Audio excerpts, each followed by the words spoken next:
कि रिश्ते कितने भी बन जाएं, लेकिन माता पिता जो आपका सपोर्ट करते हैं ना, वैसा कोई भी आपको सपोर्ट नहीं कर सकता है ना। टूटू मैं हूँ, जो होगा देखा जाएगा, तू सही कर रही है। मेरे पिताजी हमारे गांव में मंगलवार के दिन बाजार भरता था। मेरे पिताजी जो हैं खाट में फटाके बेचते थे कई दिनों तक, सिर्फ इतने पैसे कमाने के लिए ताकि हम लोग फटाके फोड़ सके दिवाली में। बल्कि वो बहुत सारे लोगों को समझाते हैं कि देखो बेटियों के साथ में अगर कुछ बुरा हो रहा हो तो हमें पहले ही कदम उठा लेना चाहिए, मैंने गलत किया। कोई मुझे पैसे नहीं देते हैं, ये कोई मुझे जॉब में यहाँ वहाँ कोई हेल्प नहीं करते हैं, लेकिन ये मानसिक रूप से मुझे इतना उत्साहित करते हैं, इतना सक्षम बनाते हैं कि मैं किसी भी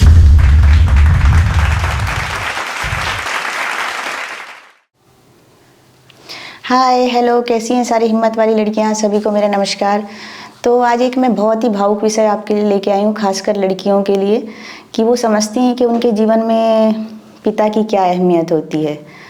और मेरे जैसी सभी लड़कियां सोचती होंगी। बस मैं आपके सामने अपनी बात रखना चाह रही थी कि अभी एक हफ्ते पहले एक ऐसी घटना हुई कि वैसे तो मैं हमेशा अपने पिताजी से बहुत इमोशनली इन्वॉल्व रहती हूँ, पर अभी एक हफ्ते पहले उन्हें अटैक आया और मैं अपने गाँव गई।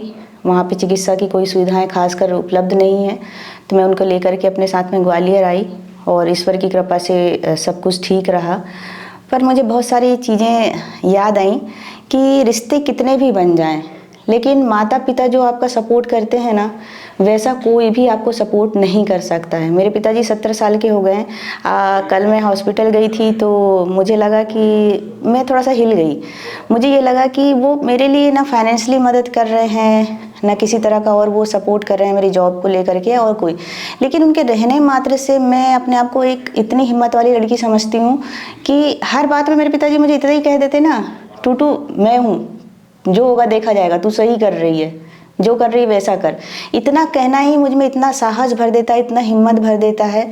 कुछ सालों पहले ऐसा, जब मैं बुरी परिस्थितियों में थी, एक बुरे माहौल में थी, जैसे कि मैंने जोश टॉक में भी जाके बताया था, अपनी वीडियोस में भी अपनी स्टोरी आपके साथ में शेयर करी है, तब कहीं ना कहीं मेरे पिताजी थोड़ा सा डरे हुए थे, सामाजिक रूप से सहमे हुए थे कि लड़की को घर में लेके आने से समाज में पता नहीं क्या माहौल चले जाएगा। और एक बड़ी बहन मेरी ऑलरेडी विडो घर में थी, तो कहीं ना कहीं वो आर्थिक रूप से सक्षम नहीं थे और सामाजिक रूप से डरते थे, इसलिए वो मुझे नहीं लेके आ पाए।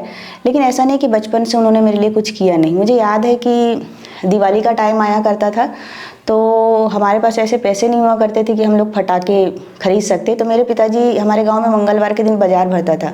मेरे पिताजी जो हैं खाट में फटाके बेचते थे कई दिनों तक, सिर्फ इतने पैसे कमाने के लिए ताकि हम लोग फटाके फोड़ सके दिवाली में। हमें नए कपड़े तो नहीं मिलते थे, लेकिन मेरे पिताजी मेहनत करते थे कि हम लोग फटाके फोड़ें।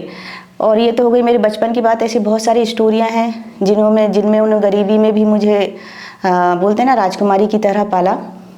चीज़ों का अभाव ही सब कुछ नहीं होता है, उनसे जो मुझे प्यार मिला वो बहुत कुछ था। और उसके बाद में जब मैंने विद्रोह किया और मैं सब कुछ छोड़ के आई, उसके बाद में जो उन्होंने हिम्मत और हौसला दिखाया कि मेरी बेटी सही निर्णय ले रही है, उस दिन से लेकर के आज काफ़ी सालों हो गए। बल्कि वो बहुत सारे लोगों को समझाते हैं कि देखो बेटियों के साथ में अगर कुछ बुरा हो रहा हो तो हमें पहले ही कदम उठा लेना चाहिए, मैंने गलत किया, मैंने काफ़ी देर लगा दी, लेकिन वो लोगों को अब समझाते हैं और इतनी हिम्मत देते हैं। मैं आज कोई भी निर्णय लूँ, कोई भी काम करने के लिए जाऊँ, हमेशा मेरा सपोर्ट करते हैं, मुझे सही बताते हैं। मैंने पिछले वीडियो में जैसे बताया था आपको, बहुत सारे लोग हतोत्साहित करते हैं, हम में कमियां निकालते हैं, लेकिन कुछ रिश्ते ऐसे होते हैं जो हमारी योग्यता को जानते हैं, हमारी कमियों को स्वीकार करते हैं। ये एक माता पिता ही कर सकते हैं। इसके अलावा कुछ बहुत अच्छे दोस्त भी होते हैं। एक डिप्रेशन का एक ऐसा टाइम आया था, मैं भी बहुत अवसाद में चली गई थी, तो मेरा भाई, मेरी मम्मी, मेरे पापा, कुछ मेरे दोस्त, इन लोगों ने मुझे इतना मोटिवेट किया कि मैं उस फेज से बाहर निकल गई और मैं आज मानसिक रूप से इतनी सक्षम हो गई हूँ इन्हीं लोगों के कारण में। ये कोई मुझे पैसे नहीं देते हैं, ये कोई मुझे जॉब में यहाँ वहाँ कोई हेल्प नहीं करते हैं, लेकिन ये मानसिक रूप से मुझे इतना उत्साहित करते हैं, इतना सक्षम बनाते हैं कि मैं किसी भी परिस्थिति का सामना करने के लिए तैयार हूँ। और मैं खुद भी शुभकामना दे रही हूँ मेरे पिताजी के लिए कि वो जल्दी स्वस्थ हों, ईश्वर से प्रार्थना कर रही हूँ।